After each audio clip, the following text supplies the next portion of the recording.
चलिए देखिए दोस्तों, मैं सभी युवा साथियों को प्रणाम करता हूं। मैं कहना चाहता हूं दोस्तों कि यूपीएससी ने 1995 से लेकर 2023 तक किसी भी विषय से ऑलराउंडर जितने प्रश्न पूछे हैं, वो सब प्रश्न आपको प्ले लिस्ट में हमारे वीडियोज में लाइव स्ट्रीमिंग में मिल जाएगा।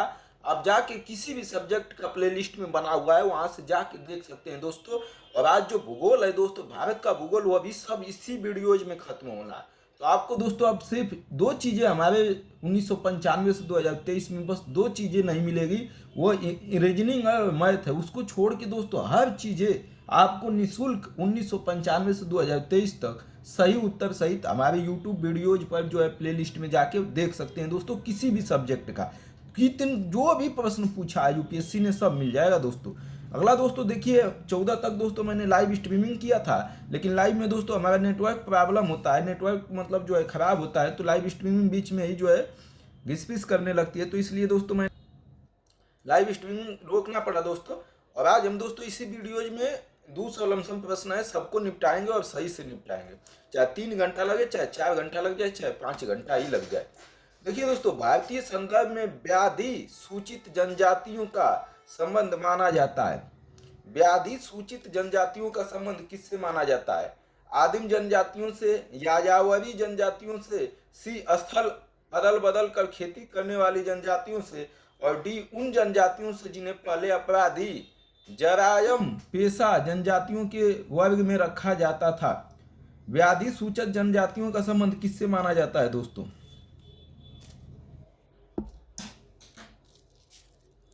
बताइए। देखिए दोस्तों, डी नोटिफाइड जनजातियों को मूल रूप से आपराधिक जनजातियों के अधिनियम 1871 के तहत सूचीबद्ध किया गया था।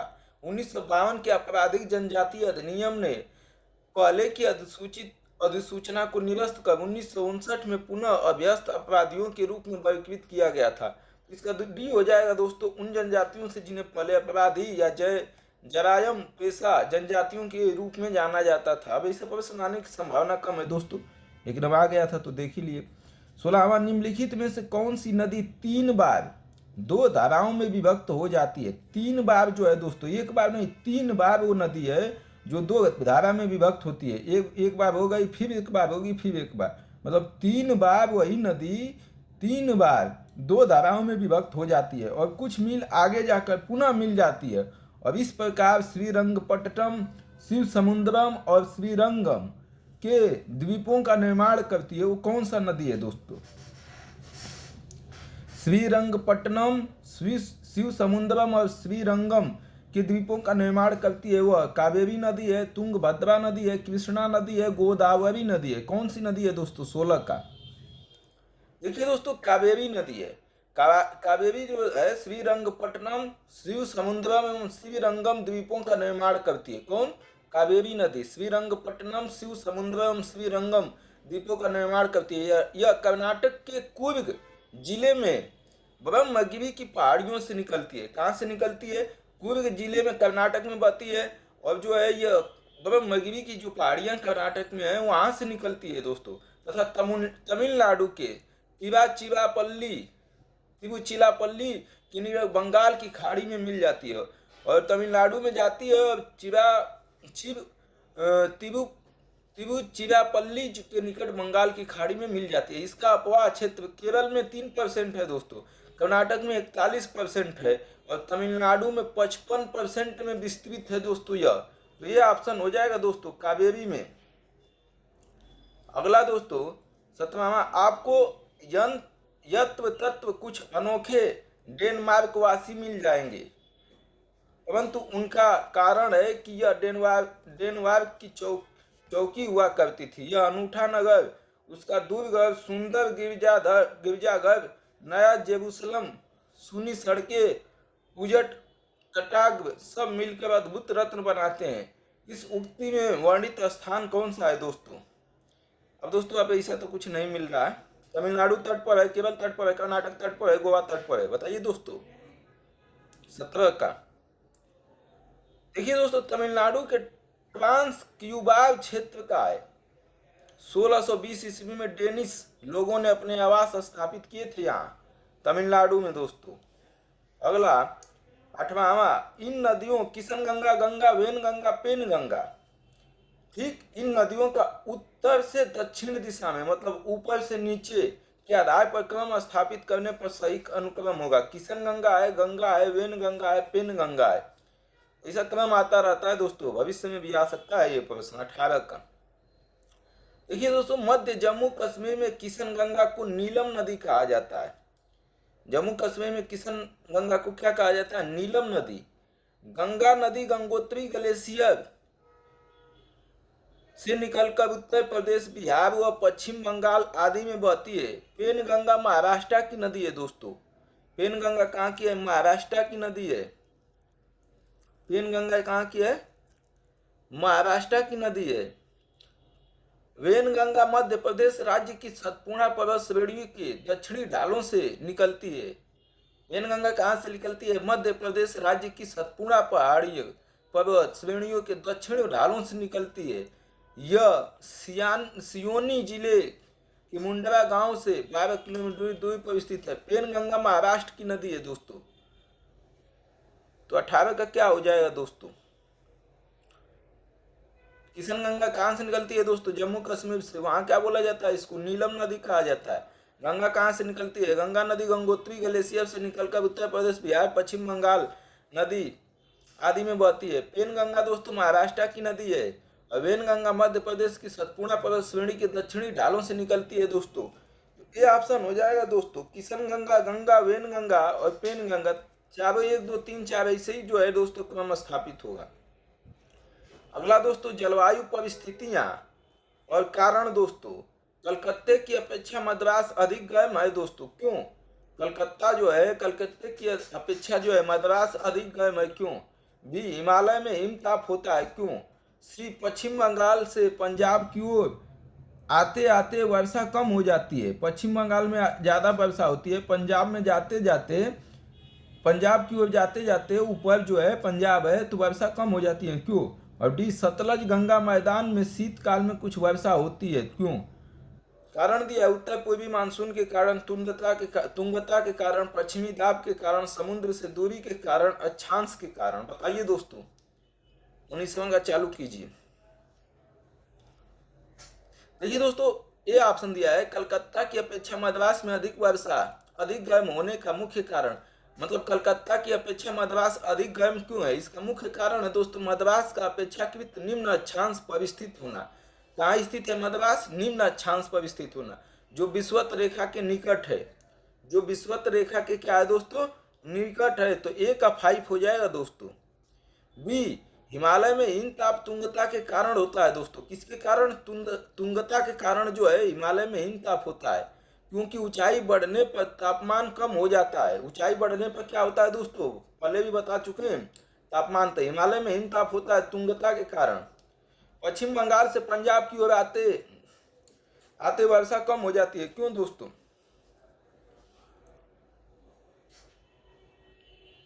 पश्चिम बंगाल से पंजाब की ओर बढ़ने पर वर्षा की मात्रा क्रमशः कम होती जाती है। इसका कारण है दोस्तों समुद्र से दूरी का बढ़ते जाना। समुद्र जो है नजदीक होता है, पश्चिम बंगाल एकदम समुद्र के किनारे है, इसलिए वहाँ वर्षा ज़्यादा हो जाती है। पंजाब दूर है दोस्तों समुद्र से, इसलिए जो है वर्षा कम हो जाती है। और समुद्र से दूरी बढ़ने पर आर्द्रता की मात्रा कम हो जाती है दोस्तों। आर्द्रता की मात्रा कम मतलब वर्षा कम। ये तो समझ गए होंगे दोस्तों। सतलज गंगा मैदान में शीतकाल में कुछ वर्षा होती है, क्यों दोस्तों? पश्चिमी दाब के कारण सतलज गंगा मैदान में शीतकाल में भी कुछ वर्षा हो जाती है। पश्चिमी दाब के कारण, पश्चिमी दाब के कारण दोस्तों। बाकी दोस्तों आप लोग मिला ही लेंगे। इसका देख लीजिएगा दोस्तों, कलकत्ता की अपेक्षा मद्रास अधिक गर्म है, किसके कारण? अक्षांश के कारण। ए का 5वां हो जाएगा दोस्तों। हिमालय में हिमताप होता है तुंगता के कारण। बी का 2 हो जाएगा दोस्तों। और ए का 5, बी का 2 हो गया। अब अगला दोस्तों, पश्चिम बंगाल से पंजाब की ओर आते आते वर्षा कम हो जाती है। इसका क्या होता है दोस्तों? समुद्री दूरी के कारण, मतलब सी का हो जाएगा 4। सी का हो जाएगा 4। सतलज गंगा मैदान में शीतकाल में कुछ वर्षा होती है, ये क्यों होती है दोस्तों? ये हो जाएगा तीसरा, पश्चिमी दाब के कारण। तो सी ऑप्शन हो जाएगा दोस्तों इसका, सी। इसी तरह दोस्तों इसको भी मिलान करना है। दक्कन ट्रैप, उत्तरी नूतन जैव, पश्चिमी घाट, पूर्व कैम्ब्रियन, अरावली, क्रिटेशियर आदि नूतन, और नर्मदा, तापी, जलोढ़, कैम्ब्रियन। पांचवा दिया है अत्यंत नूतन। सूची 1 का सूची सेकंड से मिलान कीजिए दोस्तों 20वां का। देखिए दोस्तों दक्कन ट्रैप जो है ना वो क्रिस्टियन आदि दूतन है। दक्कन ट्रैप का कहा जाएगा दोस्तों क्रिटेशियन आदि दूतन। ए का दोस्तों 3 हो जाएगा। पश्चिम घाट दोस्तों उत्तर नूतन जैव है। पश्चिम घाट क्या है? उत्तर नूतन जैव है। ठीक। और अरावली दोस्तों पूर्व कैम्बियन है। अरावली क्या है? पूर्व कैम्बियन है। ये तो दोस्तों अरावली पूर्व कैम्बियन पर मिलान कर दीजिए। अरावली का क्या हो जाएगा दोस्तों 4। और नर्मदा, तापी, जलोढ़, निक्षेप, ये अत्यंत नूतन काल है दोस्तों। नर्मदा, तापी, ये एनसीईआरटी का 6 सामाजिक विज्ञान भूगोल अध्याय भारत 2 से लिया गया है दोस्तों। भारत का भौगोलिक विशेषता। इसका ऑप्शन क्या हो जाएगा दोस्तों? एक का दक्कन ट्रैप कहाँ है दोस्तों? तो क्रिटेशियर आदि दूतन, एक का 3 हो गया। पश्चिमी घाट कहाँ है दोस्तों? पश्चिमी घाट कहाँ है दोस्तों? उत्तर नूतन जैव, बी का 1 हो गया दोस्तों। अरावली कहाँ है? अरावली पूर्व कैम्ब्रियन है दोस्तों। सी का 2 हो गया। और नर्मदा, ताप्ती, जलोढ़, निक्षेप कहाँ है? डी का दोस्तों अत्यंत नूतन हो गया, इसलिए जो है डी का 5। इसलिए ऑप्शन कौन सा हो गया दोस्तों? बी। ऑप्शन बी हो गया दोस्तों। अगला 21वां दोस्तों, हो सके दोस्तों पानी खत्म हो गया यार पीने वाला, हो सके दोस्तों इसमें 3-4 घंटे लग जाए।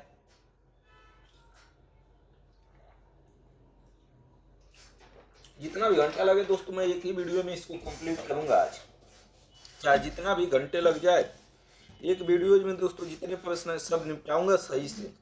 भारत को उष्ण कटिबंधीय और उपोष्ण कटिबंधीय में विभाजित करने के आधार के रूप में मानी गई जनवरी समताप रेखा है दोस्तों। जनवरी में कितने समताप रेखों को उष्ण और उपोष्ण में विभाजित कर देती है दोस्तों? 21 डिग्री, 18 डिग्री, 12 डिग्री, 15 डिग्री, बताइए क्या ऑप्शन होगा? 21 का प्रश्न है दोस्तों। देखिए दोस्तों भारत को उष्ण एवं उपोष्ण कटिबंधीय में बांटने हेतु उपयोग की जाने वाली समताप रेखा का मान 18 डिग्री सेल्सियस है। 18 डिग्री पर दोस्तों उष्ण और उपोष्ण कटिबंध में विभाजित हो जाता है। तो बी ऑप्शन हो जाएगा दोस्तों, बी ऑप्शन हो जाएगा। अगला दोस्तों मिलान करना है। कोयला का भंडारा, स्वर्ण कर्णपुरा, अभ्रक हुट्टी, मैंगनीज नेल्लोर, प्राप्ति के प्रारूप कहाँ प्राप्त होता है? खनिज कौन सा? ये बताना है दोस्तों 22 का। कोयला दोस्तों झारखंड में मिलता है। आप लोग सभी लोग हसदेव जंगल जो है दोस्तों उसको अभी जो है काटा जा रहा है। बहुत ज्यादा लोग जो है प्रदर्शन भी किए, लेकिन जो है कोई सुनवाई नहीं हो रही थी दोस्तों। छत्तीसगढ़ में था दोस्तों, वो तो छत्तीसगढ़ में था हसदेव जंगल। कोयला दोस्तों झारखंड में मिलता है और इसमें भी मिलेगा दोस्तों, छत्तीसगढ़ में भी था दोस्तों। तो ऐसे हसदेव वाला याद रखिएगा दोस्तों, हो सके पूछ लीजिए, इसलिए कि उसकी कोई सुनवाई नहीं हो रही है, कोई उस पर ध्यान नहीं मीडिया कर्मी दे रहे हैं। लेकिन वहाँ के आदिवासी जो है बहुत ज़्यादा जो है उसको लेकर परेशान है, लेकिन क्या करिएगा। तो कोयला झारखंड के करणपुरा में मिलता है दोस्तों। तो कोयला ए का 2 हो जाएगा। करणपुरा, क से कोयला, क से करणपुरा, ठीक। करणपुरा, कालापुरा मान लीजिए, याद करने के लिए बता रहे हैं, ठीक है दोस्तों। बी सोना, सोना दोस्तों कर्नाटक की हट्टी खानों में मिलता है। सोना कहाँ मिलता है? कर्नाटक की हट्टी खानों में दोस्तों। अगर सोना पाना है तो हड्डी खटाना पड़ेगा, तो हट्टी खानों में कर्नाटक में मिलेगा दोस्तों। कड़ कड़ करते हुए नाटक कर देंगे तो हट्टी भी मिल जाएगा स्वर्ण। अभ्रक दोस्तों कहाँ मिलता है? ये सब दोस्तों भारत में मिलते हैं, कोयला, स्वर्ण, अभ्रक, मैग्नीज, इसको भी ध्यान रखिएगा। अभ्रक दोस्तों आंध्र प्रदेश में मिलता है। पीछे भी एक बार प्रश्न पूछ लिया था दोस्तों, अ से अभ्रक, अ से आंध्र प्रदेश। मैगजीन दोस्तों कहाँ मिलता है? तो एक ही बचा है दोस्तों, वहीं मिलेगा। एक ही बचा है दोस्तों, मैग मैगनीज दोस्तों महाराष्ट्र के भंडारण में मिलता है। कहाँ मिलता है दोस्तों? महाराष्ट्र के भंडारण में। महाराष्ट्र कहाँ है दोस्तों? महाराष्ट्र कहाँ है दोस्तों? तो भंडारा में मिलता है दोस्तों, महाराष्ट्र के भंडारा। कोयला कहाँ मिलता है? करणपुरा में। ए का 2 बी ऑप्शन हो जाएगा दोस्तों। स्वर्ण कहाँ मिलता है? हट्टी कर्नाटक में। अभ्रक कहाँ मिलता है दोस्तों? आंध्र प्रदेश में। आंध्र प्रदेश में मिलता है। आंध्र प्रदेश के कहाँ मिलेगा दोस्तों? नल्लौर में मिलेगा। और मैगनीज दोस्तों कहाँ मिलेगा? महाराष्ट्र के भंडारण में, तो इसलिए बी ऑप्शन हो जाएगा। अलमट्टी बांध किस नदी पर है दोस्तों? अलमट्टी बांध दोस्तों, अलमट्टी बांध कृष्णा नदी पर बना। यह एक बहुउद्देशीय योजना है। इससे प्राप्त जल का प्रयोग जल विद्युत एवं सिंचाई हेतु किया जाता है। कहाँ बना है दोस्तों अलमट्टी बांध? किस नदी पर? कृष्णा नदी पर। कृष्णा नदी पर बना है अलमट्टी बांध, याद रखिए दोस्तों। नीचे दिए गए चित्र में दोस्तों ABCD दिखाया गया है। ब्रज भाषा भोजपुरी, मैथिली तथा अवधी। ये उत्तर प्रदेश का क्षेत्र है दोस्तों। उत्तर प्रदेश राज्य का नक्शा है। और कहाँ क्या बोला जाता है दोस्तों? हमारे यहाँ आते आते भोजपुरी बोल दी जाती है दोस्तों। इधर बनारस उन्नारस गाजीपुर आजमगढ़ साइड में दोस्तों क्या बोली जाती है? भोजपुरी। बोलिए दोस्तों, इसमें ABCD ऊपर सबसे क्या बोला जाता है? मथुरा क्षेत्र को यह अंकित करता है दोस्तों। मथुरा में क्या बोला जाता है? ब्रजभाषी लोग होते हैं मथुरा में, ब्रजभाषी बोलते हैं। तो अब ऑप्शन ए और सी में लड़ाई है। बी दोस्तों यूपी के फैजाबाद को दिखाया गया है। और फैजाबाद में कौन सी बोली जाती है दोस्तों? अवधी भाषा बोली जाती है फैजाबाद में। सी दोस्तों बिहार का आरा क्षेत्र दिखाया गया है सी में। अब यहाँ दोस्तों भोजपुरी बोली जाती है आरा में। और डी में उत्तर पूर्वी बिहार का अंकन किया गया है। यहाँ मुख्यतः मैथिली भाषा बोली जाती है। इसका ऑप्शन हो जाएगा दोस्तों क्या? सी, ब्रज भाषा, अवधी, भोजपुरी तथा मैथिली। अगला 25वां, फरक्का की नहर की जलवहन क्षमता है। अब ऐसा दोस्तों कुछ नहीं पूछेगा। निम्नलिखित युग्मों में से कौन सा एक सही है? टीक जम्मू कश्मीर में, चंदन काष्ठ केरल में, देवदार मध्य प्रदेश में, सुंदरी पश्चिम बंगाल में। 26 का बताइए दोस्तों। सुंदरी वृक्ष दोस्तों पश्चिम बंगाल के सुंदर क्षेत्र में मिलते हैं। सुंदरी वृक्ष। डी ऑप्शन तो सही है दोस्तों, सही बताना था। ठीक वह ऑप्शन दोस्तों। यह विश्व का सबसे बड़ा आर्द्र क्षेत्र है दोस्तों। आर्द्र क्षेत्र है सुंदरी वन, पश्चिम बंगाल में जो मिलता है दोस्तों सुंदरवन में।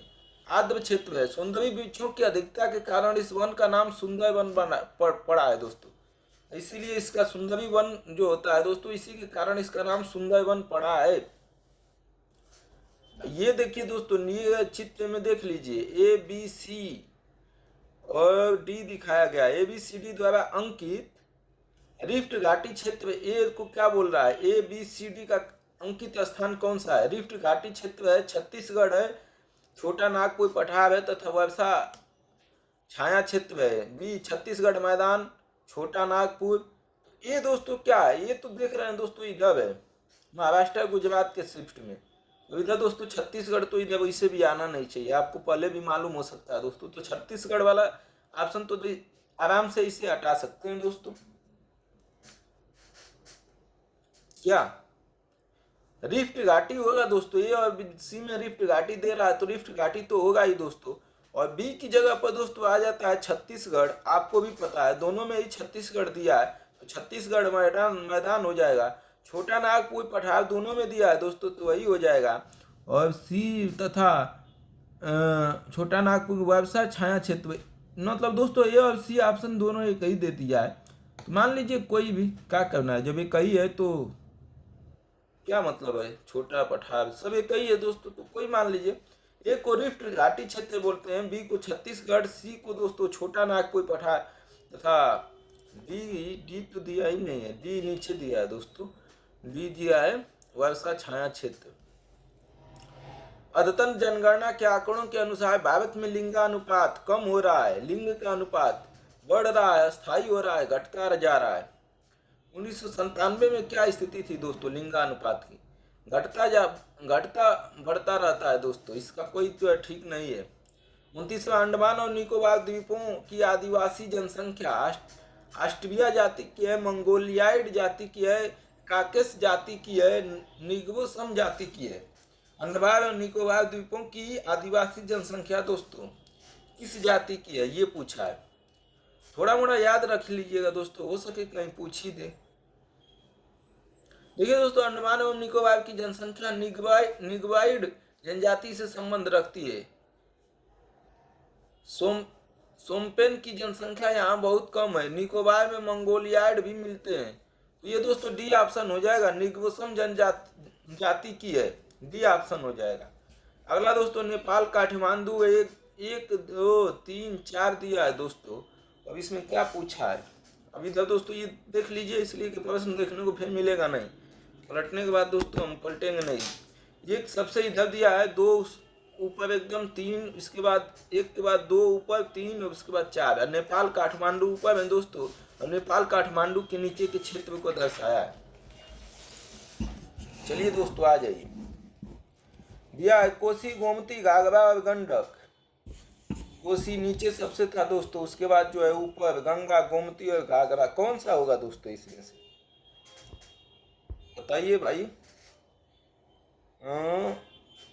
30 का बताइए प्रश्न। देखिए दोस्तों, पहला है गंडक, दूसरा है गंगा, तीसरा है गोमती, चौथा है घाघरा। तो ऑप्शन क्या हो जाएगा दोस्तों, सी, गंडक, गंगा, गोमती और घाघरा, सी ऑप्शन हो जाएगा दोस्तों।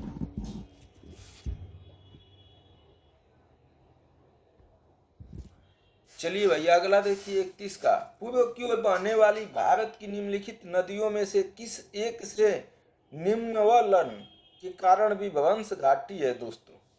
पूरब की ओर बहने वाली जो नदियां हैं, ठीक है, पूरब की ओर बहने वाली जो नदियां हैं, पूर्व की ओर बहने वाली भारत की निम्नलिखित नदियों में से किस एक में निम्नवलन के कारण विध्वंस घाटी है। ये दामोदर, बी महानदी, सी सोन और डी यमुना। 31 का बताइए दोस्तों।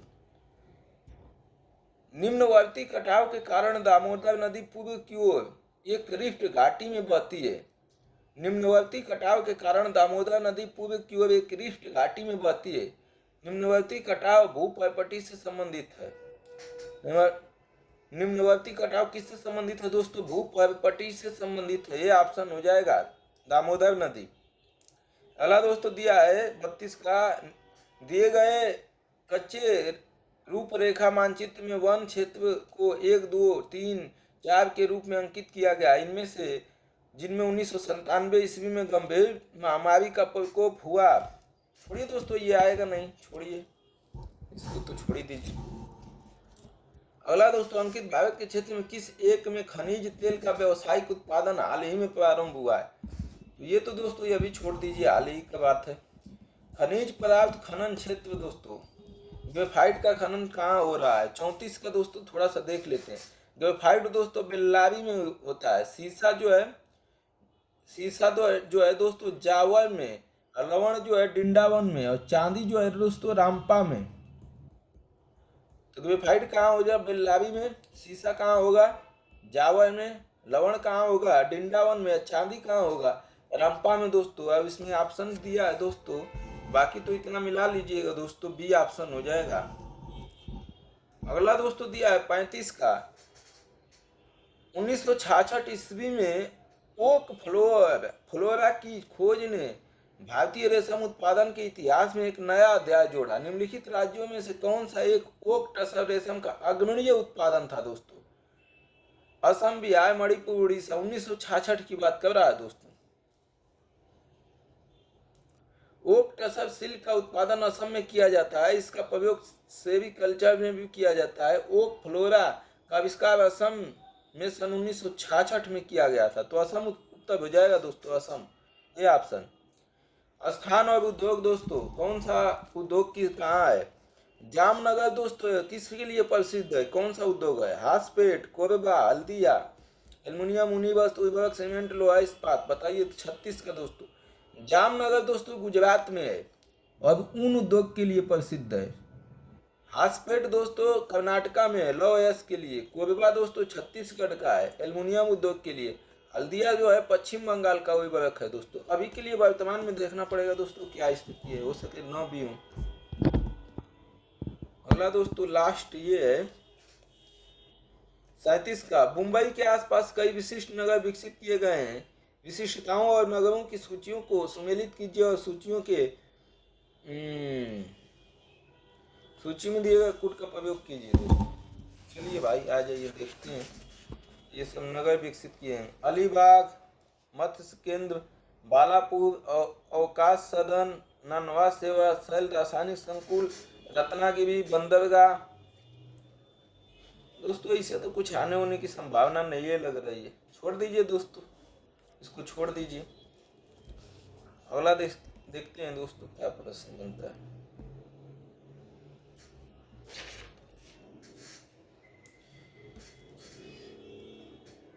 चलिए देखिए दोस्तों अगला क्या दिया है। एक मिनट थोड़ा सा ये सही कर लेते हैं, सही दिखना भी तो चाहिए आप लोगों को।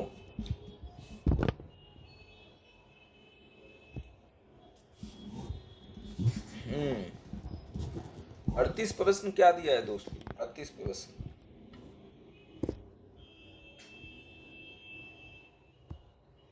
देखिए दोस्तों 38 में दिया है निम्न भारतीय राज्यों का उनके प्रति 100 वर्ग किलोमीटर क्षेत्र में उनके भूतल भागों की लंबाई के अवरोही क्रम में सही अनुक्रम है। ऐसा प्रश्न दोस्तों अब नहीं पूछेगा, छोड़ दीजिए। गुजरात के कच्छ रूपरेखा मानचित्र 1, 2, 3, 4 अंकों में दिखाए गए 4 रेलवे जंक्शन क्रमशः हैं दोस्तों, इसको भी छोड़ दीजिए दोस्तों। 40वां मणिपुर में कुछ लोग लटकी हुई गाद से बंधे अपतृण और सड़ती वनस्पतियों के तैरते हुए द्वीपों पर बने हुए मकान में रहते हैं।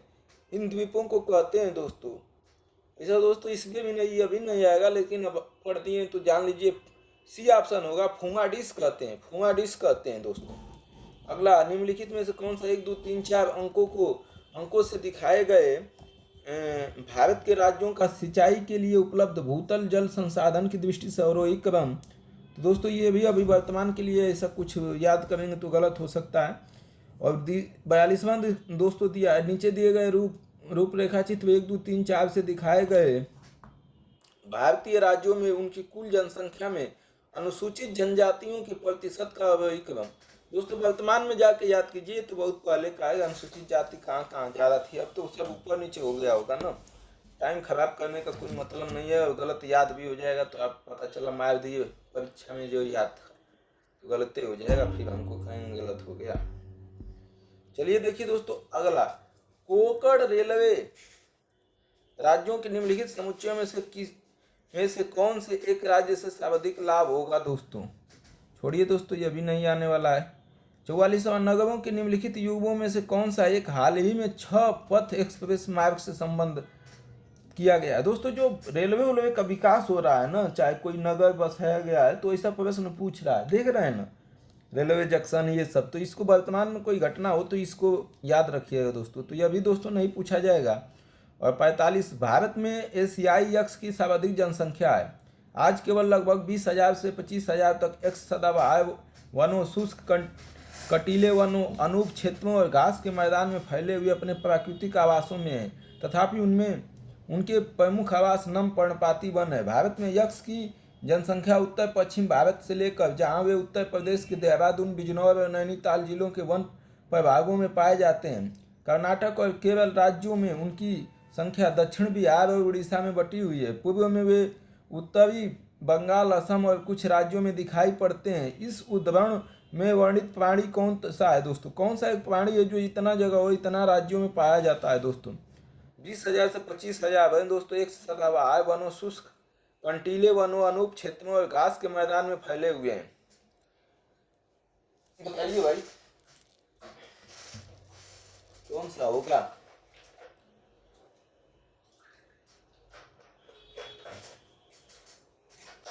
पैतालीस का दोस्तों कौन सा ऐसा जानवर है भाई। दोस्तों इस समय इसकी क्या स्थिति है ये अभी देखना पड़ेगा, ये तो बहुत पहले की बात कर रहा है। हाथी दोस्तों हाथी है, अभी भी हाथी है, हो सके हाथी ही होगी, भी होगा दोस्तों, अभी देख लीजिएगा जाके। कथन दिया दोस्तों, आंकड़ों के अनुसार भारत में लड़कों की अपेक्षा लड़कियां प्रतिवर्ष अधिक संख्या में जन्म लेती हैं। भारत में लड़कों की मृत्यु दर लड़कियों की मृत्यु दर की अपेक्षा अधिक है। दोस्तों इसको छोड़ दीजिए, ऐसा कुछ नहीं है। भारत में वर्तमान में देखिएगा 47 भारत में उपयुक्त पारिस्थितिक संतुलन बनाए रखने के लिए वनाच्छादन हेतु न्यूनतम संस्तुति भूमि क्षेत्र है। अगर संतुलन पर्यावरण सही रहे, सब चीजें सही रहे, तो इसके लिए कितना भूमि पर कितना जो है वन होना चाहिए दोस्तों, 33%। सब लोग बचपने से पढ़ते आ रहे होंगे, 33% दोस्तों। अगला दोस्तों, दिए गए मानचित्र में से किस एक में परमाणु ऊर्जा विभाग में परमाणुवीय खनिज प्रभाग के हाल ही में ताम्र निक्षेपों का पता लगाया गया है दोस्तों। तो ये जो है दोस्तों 48 का ध्यान लीजिए, चौथा में होगा दोस्तों। और ये चौथा क्या है दोस्तों, डिपार्टमेंट एटॉमिक एनर्जी के एटॉमिक खनिज विभाग द्वारा खोज किए गए तांबे भंडारण के केंद्र हसोन कर्नाटका को चौथा में दोस्तों कर्नाटका में दर्शाया गया है। तो ये हो जाएगा। टिहरीबाग के अवस्थानों को चिन्हित कीजिए। टिहरीबाग दोस्तों कहाँ बना है,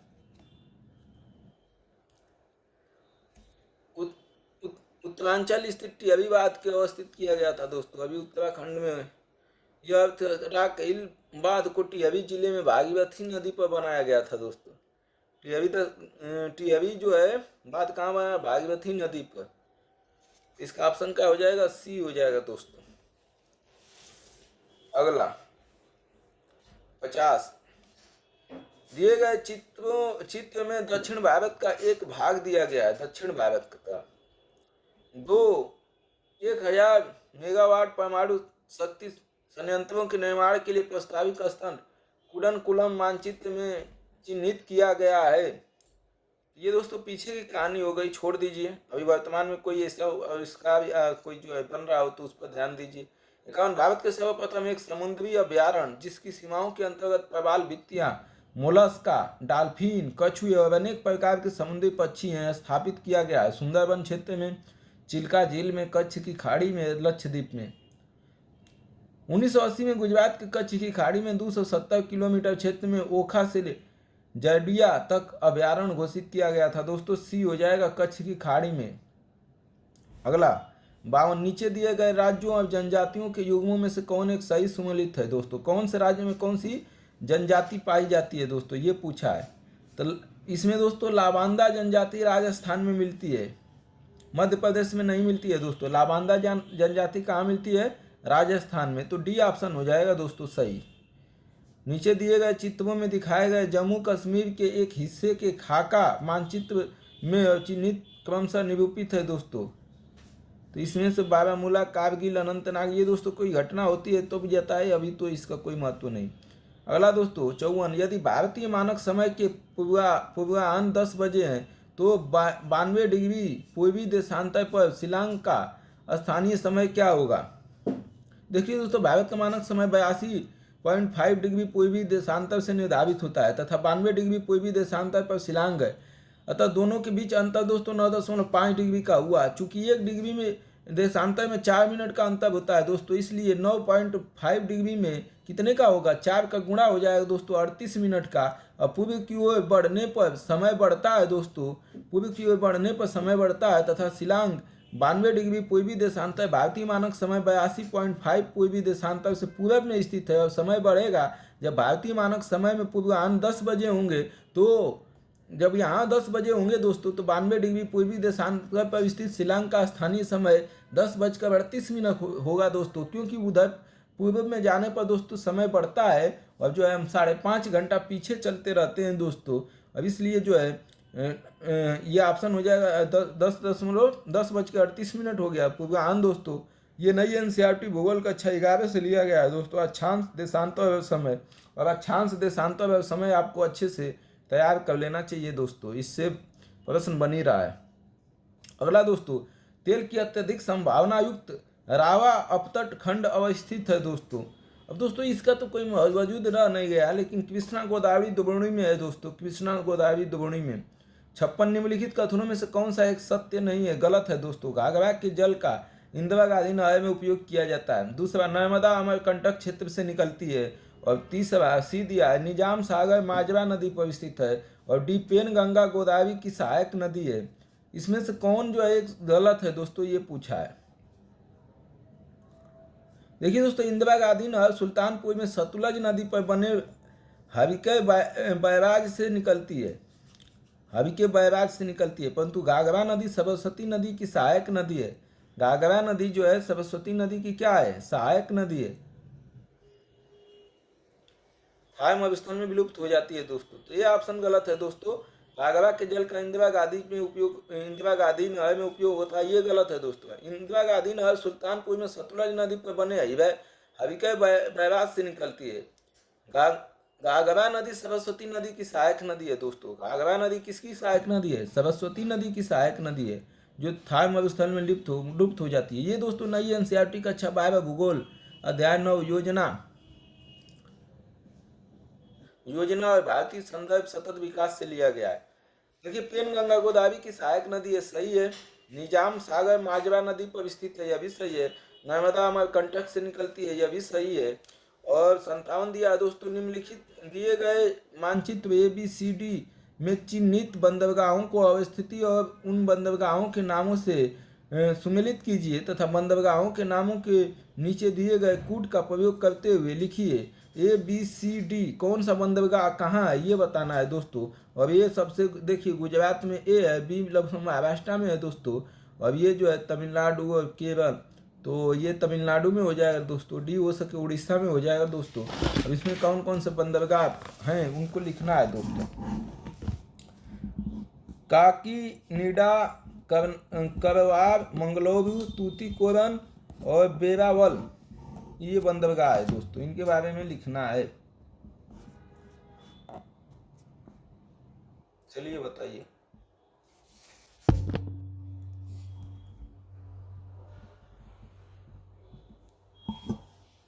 चलिए बताइए दोस्तों, ये है 57 प्रश्न। ए गुजरात के बीरापल पोताश्रय है। बी कर्नाटक के कारुआर पोताश्रय है। सी तमिलनाडु के तूतीकोरन है दोस्तों। और डी जो है आंध्र प्रदेश की काकीनाड पोताश्रय को दर्शाता है। ये 2000 में पूछा गया है दोस्तों, अभी ये आने की कोई संभावना नहीं है। 58 निम्नलिखित आदिम जनजातियों तथा उसके निवास स्थानों के युग्मों में से कौन सा एक सही सुमेलित नहीं है, गलत है दोस्तों। बुक्सा, पौड़ी, गढ़वाल में मुंडा, छोटा नागपुर, कोल, जबलपुर, कोरबा, कोडांगू। 2-3 दोस्तों तो पीछे आप पूछ चुका है, उसी को रिवीजन कर दिया। कोरबा जनजाति दोस्तों मुख्यतः झारखंड एवं छत्तीसगढ़ में पाई जाती है।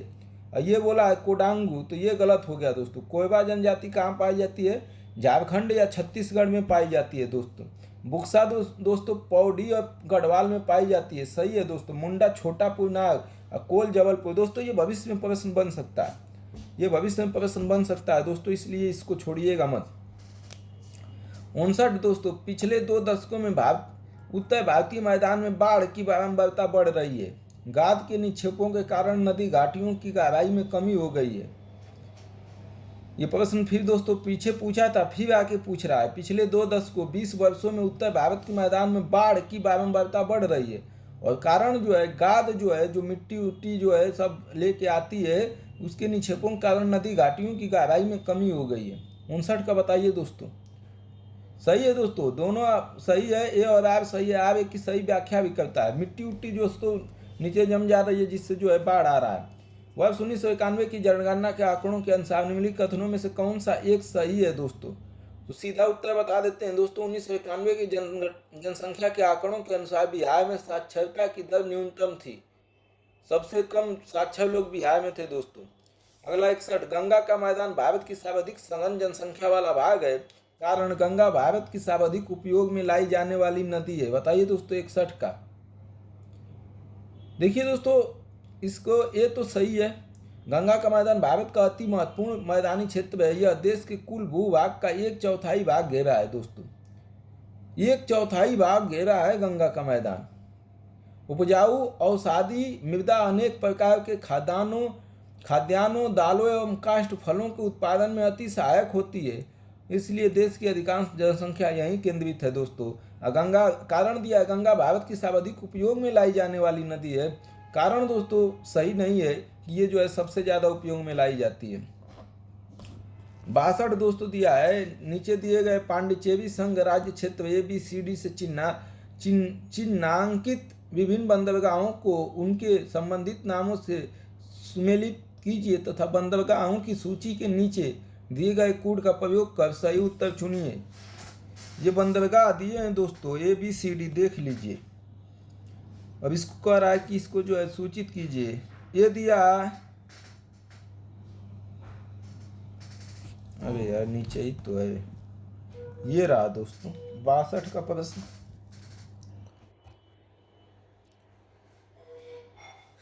देखिए दोस्तों, माहे केरल में है।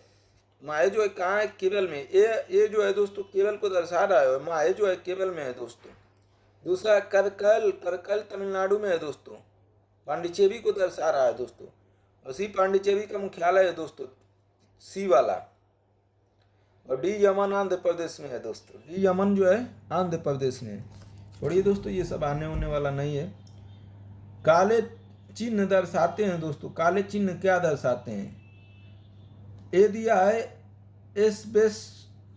एस्बेस्टस का वितरण, बी जिप्सम का वितरण, सी चूना पत्थर का वितरण, डी अभ्रक का वितरण। ये काले जो चिन्ह है, यहाँ क्या क्या पाया जाता है दोस्तों? स्टेट तो समझ ही रहे होंगे। तो यहाँ कौन सी मतलब पदार्थ जो है पाया जाता है? 63 का दोस्तों।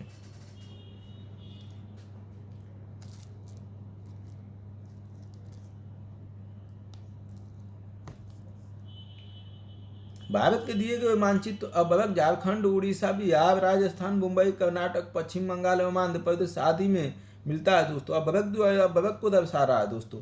और अभ्रक कहाँ कहाँ मिलता है? झारखंड, उड़ीसा, बिहार, राजस्थान, मुंबई, कर्नाटक, पश्चिम बंगाल एवं आंध्र प्रदेश आदि क्षेत्रों में मिलता है दोस्तों। तो ये अभ्रक हो जाएगा, डी ऑप्शन हो जाएगा इसमें दोस्तों। यहाँ से डी ऑप्शन हो जाएगा, यहाँ से डी ऑप्शन हो जाएगा दोस्तों। अभ्रक, अभ्रक हो जाएगा दोस्तों, अभ्रक। अगला देखिए दोस्तों, ये दिया है ऊपर दिए गए मानचित्र के छायांकित क्षेत्र में जुलाई माह के लिए तापमान परिवर्तित होता है। जुलाई महीने में दोस्तों, मई के बाद जुलाई में तापमान कितना होता है? ये जो भाग है दोस्तों, 22 से 25 डिग्री, 25 से 27 डिग्री, 30 से 32 डिग्री। और मई, जून, जुलाई बरसात का मौसम जाने वाला होता है दोस्तों।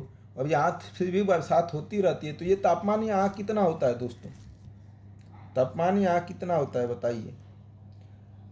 64 का दोस्तों।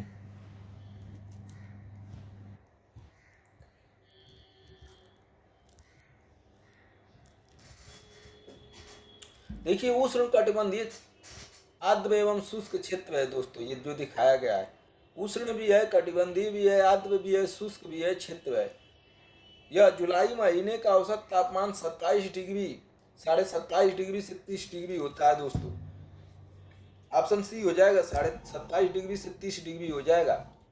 मेकांग गंगा सहयोगी परियोजना है दोस्तों, किसकी? सीधा उत्तर जान लेते हैं दोस्तों। मेकांग गंगा सहयोगी परियोजना कुछ एशियाई राष्ट्रों का एक संयुक्त पर्यटन अभिक्रमण है। इस परियोजना का शुभारंभ नवंबर 2000 में लाओस में किया गया था। इसकी स्थापना संस्थापक सदस्य Bharat, Laos, Cambodia, Vietnam, Thailand, Myanmar हैं। गंगा भारत की महत्वपूर्ण नदी है, जबकि मेकांग दक्षिण पूर्व एशिया में बहने वाली महत्वपूर्ण नदी है। मेकांग तिब्बत से निकलकर कई देशों में बहते हुए दक्षिण चीन सागर में गिरती है। तो इसका ऑप्शन हो जाएगा दोस्तों बी, कुछ एशियाई राष्ट्रों का एक संयुक्त पर्यटन अभिकरण है मेकांग गंगा। अगला दोस्तों छाछठ का कथन दिया है, प्रति चक्रवाती स्थितियां शीत ऋतु में तब बनती है जब वायुमंडल दाब उच्च होता है और वायु ताप निम्न होता है। प्रति चक्रवाती स्थितियां शीत ऋतु में तब बनती है जब वायुमंडलीय दाब उच्च होता है और वायु ताप निम्न होता है।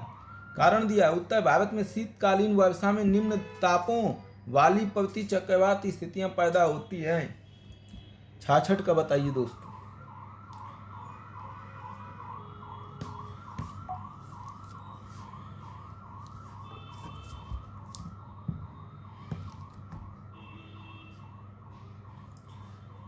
देखिए दोस्तों, कथन और कारण दोनों सही है। कारण सही व्याख्या भी करता है। उत्तर भारत में वायु के बाहर की ओर प्रवाहित होने से उच्च दाब क्षेत्र विकसित हो जाता है। उच्चावच के प्रभाव स्वरूप ये पौने गंगा की घाटी में पश्चिम एवं उत्तर पश्चिम में प्रवाहित होती है। इस प्रकार उत्तर भारत में प्रति चक्रवात की स्थिति उत्पन्न होती है। प्रति चक्रवात दोस्तों जाके पढ़ लीजिएगा थोड़ा सा। प्रति कथन दिया, प्रति चक्रवाती स्थितियां शीत ऋतु में तब बनती है जब वायुमंडलीय दाब उच्च होता है, दाब उच्च होता है और वायु ताप निम्न होता है। सही है दोस्तों।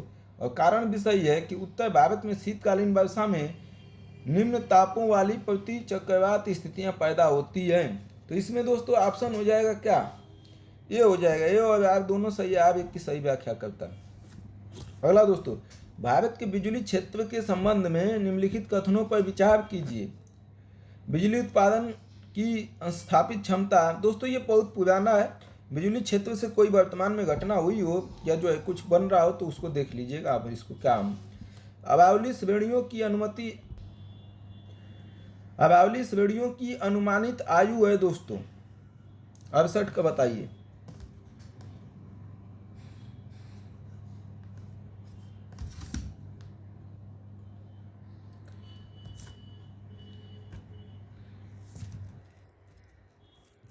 बोलिए दोस्तों, 68 का।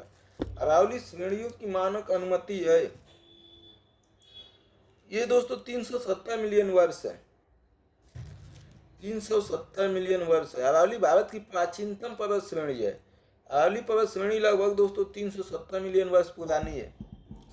प्रायद्वीपीय भारत में पूर्व दिशा में बहने वाली नदियों का उत्तर दक्षिण का सही क्रम है दोस्तों। उत्तर से दक्षिण की क्रम जाने पर जो पूर्व में नदियां बहती है, पूर्व मतलब बंगाल की खाड़ी में, बंगाल की खाड़ी की तरफ जो समझ रहे हैं ना, उधर पूर्व जो है उधर बहने वाली नदियों को उत्तर से दक्षिण में क्रम बताना है, मतलब ऊपर से नीचे जाना है। स्वर्ण रेखा महानदी गोदावरी कृष्णा पेन्नार कावेरी बैगई, ये सब दोस्तों ये जो है क्रम आता ही रहता है। प्रायद्वीपीय भारत में पूर्व की ओर प्रवाहित होने वाली नदियों का उत्तर से दक्षिण की ओर क्रम दोस्तों होगा। सुवर्ण रेखा पहले नंबर पर, महानदी दूसरे नंबर पर, गोदावरी तीसरे नंबर पर, कृष्णा चौथे नंबर पर, पेन्नार और कावेरी तथा वैगई होगा दोस्तों। तो ऑप्शन हो जाएगा दोस्तों ये 69 का, ये हो जाएगा। अगला दोस्तों दिया है 20वीं शताब्दी के दौरान भारत की जनसंख्या वृद्धि को 4 प्रमुख पृथक चरणों में वर्गीकृत किया जा सकता है। सूची फर्स्ट अवधि सूची सेकंड चरण के साथ सुमेलित कीजिए और सूचियों के नीचे दिए गए कूट का प्रयोग कर सही उत्तर चुनिए। 1901 से 1921 से ये दोस्तों याद रखिएगा, ये भविष्य में मेंस में भी लिखने को काम आएगा और थोड़ा जानकारी में आपको कहीं भी जो है काम आ सकता है। हाँ, जनसंख्या जो है कब कितना बढ़ी, कैसे बढ़ी दोस्तों। 1901 से 1921 तक दोस्तों पिछड़ा विकास चरण था। 1901 से 1921 तक तो पिछड़ा विकास क्रम था दोस्तों इस समय, समझ रहे हैं दोस्तों। तो मंद वृद्धि हुई दोस्तों, मंद वृद्धि हुई। 1901 से 1921 तक मंद वृद्धि हुई, बहुत धीरे धीरे वृद्धि हुई। ठीक है दोस्तों। फिर आया भी 1921 से 1951 स्थिर विकास चरण था दोस्तों। क्या था, अस्थाई वृद्धि हुई दोस्तों, अस्थाई वृद्धि हुई, जितनी थी उतनी पर ही थोड़ा अस्थाई क्रम से चला। 1951 से 81 तक दोस्तों बताइए सी, तेजी से उच्च विकास हुआ दोस्तों। 1951 से 1981 तक तेजी से उच्च विकास हुआ। अब 1981 से 2000 तक दोस्तों, 2001 तक कम होने के निश्चित लक्षण सहित तीव्र वृद्धि हुई दोस्तों। ये स्थिति है दोस्तों। 70 का देखते हैं।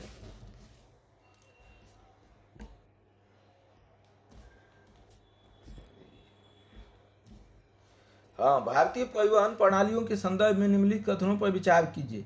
भारत में जो परिवहन है, मतलब एक जगह से दूसरे जगह जाने के लिए जो परिवहन है उनके बारे में पूछा है दोस्तों। भारतीय रेलवे प्रणाली विश्व में सबसे बड़ी है। राष्ट्रीय राजमार्ग संपूर्ण सड़क का 45%। तो दोस्तों अभी तो के लिए थोड़ा जाके देखिएगा, ये तो बहुत पुराना क्वेश्चन हो गया। 72 दोस्तों दिया। एक मौसम विज्ञान केंद्र का औसत वार्षिक तापमान 26 डिग्री सेंटीग्रेड है। इसकी औसत वार्षिक वर्षा 63 सेंटीमीटर है। इसके तापमान का वार्षिक परिसर 9 डिग्री सेंटीग्रेड संदर्भित करता है। 9 डिग्री सेंटीग्रेड किसको संदर्भित करे? इलाहाबाद, चेन्नई, चेरापूंजी, कोलकाता। बताइए दोस्तों 72 का क्या होगा? देखिए दोस्तों, चेन्नई में उष्णकटिबंधीय सवाना प्रकार की जलवायु मिलती है। यहाँ के मौसम विभाग के अनुसार यहाँ का औसत वार्षिक तापमान 26 डिग्री तथा औसत वर्षा 63 सेंटीमीटर है तथा वार्षिक तापांतर 9 डिग्री सेंटीग्रेड है। 73 का दोस्तों, निम्नलिखित में से किस राज्य की समुद्री तट दक्षिण अमेरिका के विशाल ऑलिव रिडल कछुओं के निलय स्थल के रूप में प्रसिद्ध हुआ है? किस राज्य में दोस्तों अमेरिका के विशाल ऑलिव रिडल कछुए अंडा देने के लिए आते हैं दोस्तों? कहाँ है दोस्तों ये? उड़ीसा का समुद्री तट दोस्तों अमेरिकी विशाल ओलिव रिडल नामक कछुओं की उपस्थिति के कारण प्रसिद्ध हुआ है। 74 निम्नलिखित के संदर्भों में निम्नलिखित में से कौन सा कथन सही नहीं है? देश के लगभग 1/3 क्षेत्र में वर्ष भर 750 मिलीमीटर से अधिक वर्षा होती है। देश में सिंचाई के प्रमुख स्रोत कुएं हैं। तो दोस्तों अब कुआं तो रह नहीं गया। सिंचाई ऊंचाई के बारे में दोस्तों ठीक से पढ़ना जरूरी है। सिंचाई से प्रश्न पूछ रहा है तो इसलिए दोस्तों सिंचाई कैसे होती है, कितना किसका योगदान है, पढ़ लीजिएगा। 75 का दोस्तों दिया है। लंबी जड़ों और नुकीली कांटों वाली सूल युक्त झाड़ियां और लघु वृक्ष, छोटे छोटे वृक्ष वाले संरक्षित अवरुद्ध वन सामान्य रूप से पाए जाते हैं दोस्तों। ये दोस्तों कुल रेगिस्तान की स्थिति बता रहा है। ये कहाँ पाए जाते हैं? नुकीली कांटों वाली लंबी जड़ें हो, नुकीली कांटों अथवा सूल युक्त झाड़ियाँ हो, लघु वृक्ष हों।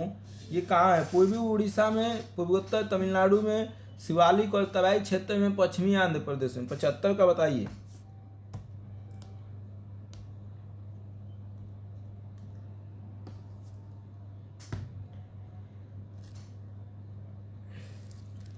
देखिए दोस्तों ये पश्चिमी आंध्र प्रदेश में पाए जाते हैं। झाड़ियों एवं लंबी जड़ों वाले छोटे पौधे से बने खुले वन मुख्यतः उन क्षेत्रों में मिलते हैं जहां वर्षा 80 सेंटीमीटर से भी कम होती है। वन आवरण को मोटे तौर पर 4 वर्गों में विभाजित किया जाता है दोस्तों। बहुत घने जंगल, मध्यम घने जंगल, खुले जंगल और मैंग्रोव घने और खुले जंगल के आवरण का वर्गीकरण अंतर्राष्ट्रीय स्तर पर अपनाए गए मापदंडों पर आधारित है दोस्तों। अगला क्या दिया है दोस्तों?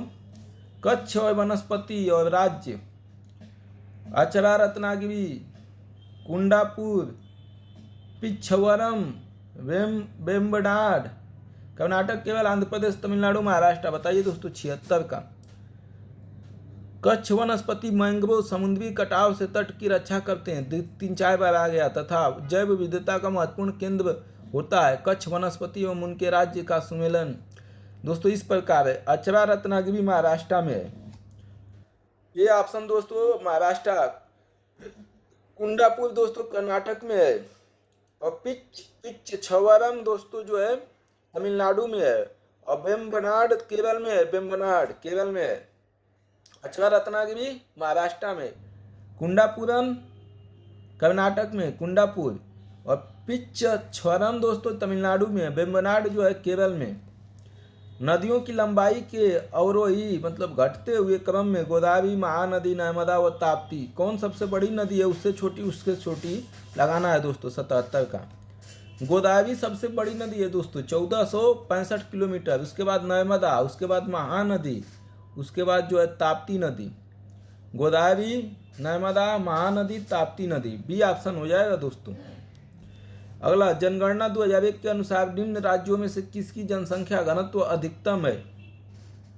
सबसे अधिक जनसंख्या घनत्व किस मतलब राज्य में है? मध्य प्रदेश, उत्तर प्रदेश, पश्चिम बंगाल, केरल। पश्चिम बंगाल में दोस्तों 2001 के अनुसार 80 निम्न नगरों में से मध्य समुद्र तल से किसकी ऊंचाई अधिकतम है? बंगलोर, दिल्ली, जोधपुर, नागपुर। बंगलोर समुद्री तल से 937 मीटर ऊंचाई पर स्थित है, जबकि दिल्ली की समुद्री तल से ऊंचाई दोस्तों 281 18 किलोमीटर, जोधपुर 230, नागपुर 247। क्या हो जाएगा दोस्तों? बंगलोर। ये ऑप्शन।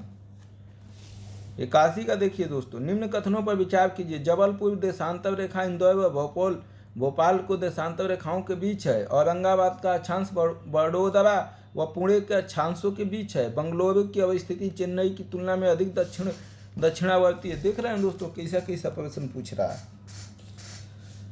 देशांतर रेखा के बारे में दोस्तों कहाँ कहाँ तो गुजरती है, थोड़ा स्थिति के बारे में जानना जरूरी है। कब देशांतर रेखाओं के बारे में, विषुवत रेखा, भूमध्य रेखा, सब दोस्तों।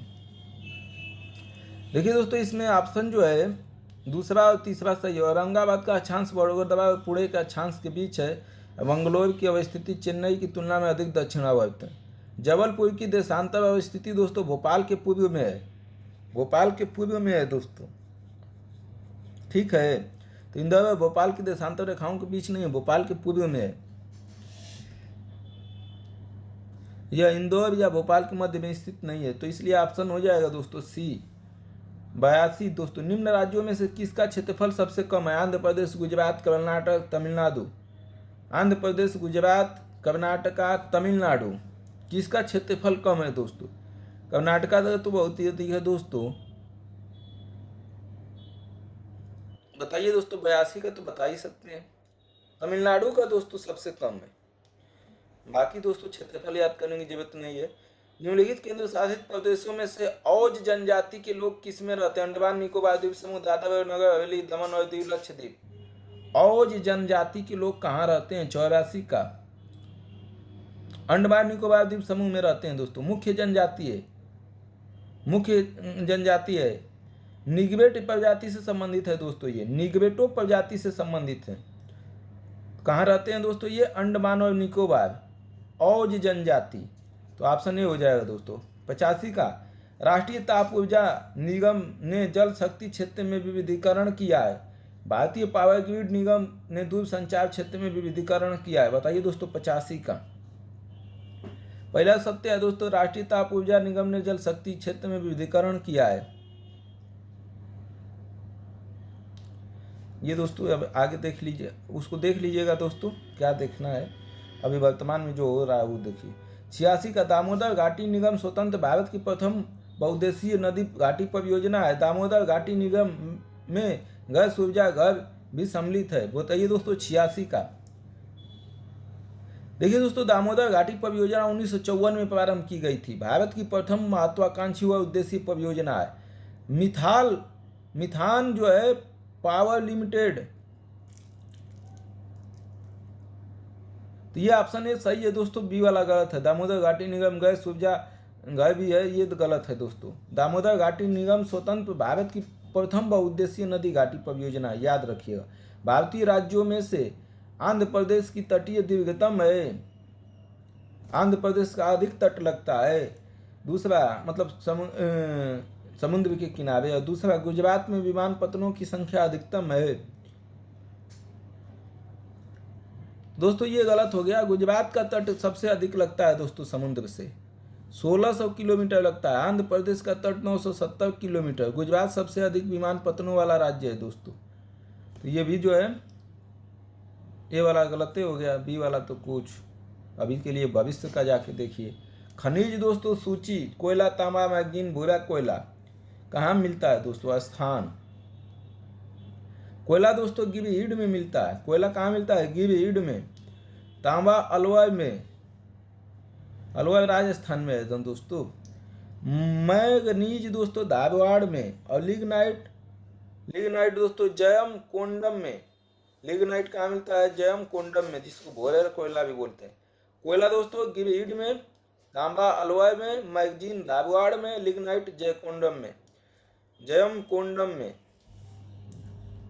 89 का दोस्तों, निम्नलिखित राष्ट्र मार्गों में से किसकी लंबाई सबसे अधिक है? अभी दोस्तों इसको छोड़ दीजिए, अभी जो है वर्तमान में देखिए। निम्नलिखित पर विचार कीजिए। महादेव पहाड़ियाँ, साध्वी पहाड़ियाँ, सतपुड़ा पहाड़ियाँ।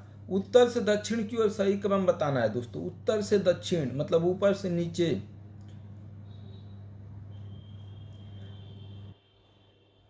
महादेव पहाड़ियाँ दोस्तों सबसे पहले ऊपर होगा, उसके बाद सतपुड़ा श्रेणी, उसके बाद साध्वी पर्वत। इसका ऑप्शन हो जाएगा क्या दोस्तों? सी हो जाएगा। चलिए देखिए दोस्तों, बस यहाँ तक समाप्त हो गया।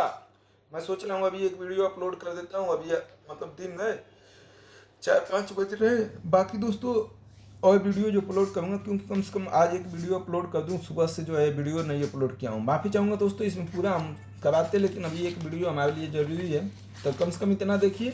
फिर एक वीडियो में दोस्तों इसको मैं पूरा ही ख़त्म कर दूँगा। जस्ट अभी जो है वीडियो 10-11 बजे तक अपलोड करूँगा। तो धन्यवाद दोस्तों, हमारे चैनल को लाइक शेयर सब्सक्राइब कर दीजिए।